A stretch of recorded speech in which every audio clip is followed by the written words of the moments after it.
Harapan besar Indonesia untuk melangkah ke Piala Dunia 2026 akhirnya kandas. Dua kekalahan beruntun melawan raksasa Asia, Arab Saudi, dan Irak, membuat langkah Garuda terhenti di ronde keempat kualifikasi zona Asia.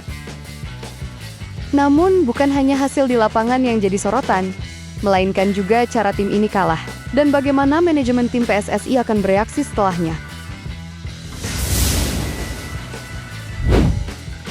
Laga pertama melawan Arab Saudi di Stadion King Abdullah menjadi ujian besar bagi anak asuh Patrick Kluivert. Indonesia sempat tampil mengejutkan lewat gol penalti Kevin Dix di menit ke-11. Namun keunggulan itu tak bertahan lama. Arab Saudi membalas lewat Saleh Abu Al-Shamat dan 2 gol dari Farah Albriken memastikan kemenangan 3-2 untuk tuan rumah. Patrick Kluivert sendiri mengaku frustrasi. Dalam wawancara usai pertandingan, ia menyebut, "Saya ingin meninju wajah saya sendiri. Kami hanya mencetak gol dari penalti, bukan dari permainan terbuka." Pernyataan keras yang menunjukkan betapa besarnya rasa kecewa pelatih asal Belanda itu. 4 hari berselang, Garuda kembali turun melawan Irak. Kali ini di Jeddah, dengan misi hidup atau mati, menang atau pulang. Namun kenyataan pahit kembali terjadi. Gol tunggal Zidane Iqbal di menit ke-75 menutup peluang Indonesia untuk bisa melangkah lebih jauh. Banyak pengamat menilai, pergantian pemain dari pelatih terlalu lambat.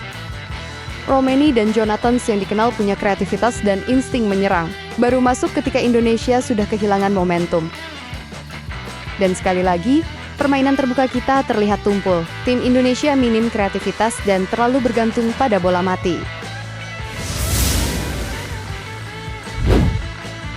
Dari sisi taktik, Kluivert mencoba skema 4-2-3-1 dengan pressing tinggi. Namun menghadapi tim-tim besar seperti Arab Saudi dan Irak, transisi pertahanan kita seringkali bocor. Lini tengah gagal menjaga keseimbangan, terutama setelah kehilangan bola.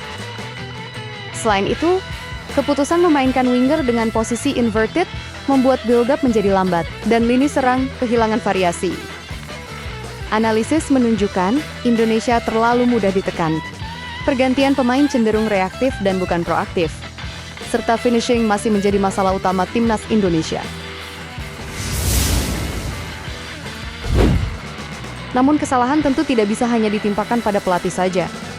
Struktur sepak bola Indonesia masih menghadapi persoalan klasik, mulai dari pembinaan, konsistensi, serta perencanaan dalam jangka panjang perlu menjadi perhatian. Inilah beberapa masalah utama yang harus dievaluasi oleh PSSI. Pertama, pola seleksi dan pembinaan usia muda masih belum berkesinambungan. Kedua, koordinasi klub dan tim nasional seringkali tidak sinkron dan membuat fisik pemain terkuras. Masalah ketiga, terletak pada ketiadaan visi taktik nasional. Setiap pergantian pelatih membawa filosofi baru, membuat identitas permainan Garuda belum terbentuk. Masalah selanjutnya, analisis data dan teknologi. Indonesia tertinggal dalam pemanfaatan data statistik modern untuk scouting dan evaluasi performa. Beberapa pengamat bahkan mendesak PSSI untuk mengevaluasi posisi Patrick Kluivert. Apakah proyek jangka panjang ini masih bisa diselamatkan, atau harus dirombak total? Kegagalan ini bukan akhir segalanya. Justru menjadi alarm keras bagi seluruh elemen sepak bola nasional, bahwa membangun tim bukan hanya soal mengganti pelatih, tetapi bagaimana membangun sebuah sistem. Langkah ke depan harus jelas. Timnas Indonesia harus bisa menetapkan filosofi permainan nasional. Kemudian memberi waktu bagi pelatih untuk membangun fondasi, serta mampu memperkuat talenta muda agar siap bersaing di level Asia. Dari kekalahan melawan Arab Saudi dan Irak, kita belajar satu hal penting. Tidak ada jalan pintas menuju puncak Asia. Perlu waktu, sistem, dan tekad untuk bisa berdiri sejajar dengan raksasa Asia. Mari kita dukung Garuda Indonesia karena perjuangan belumlah selesai. Harapan dan masa depan timnas Indonesia untuk bisa berjaya masih sangat terbuka.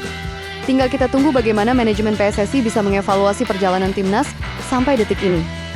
Jangan lupa, like, subscribe, dan nyalakan lonceng notifikasi biar kamu nggak ketinggalan update terbaru seputar timnas dan dunia sepak bola.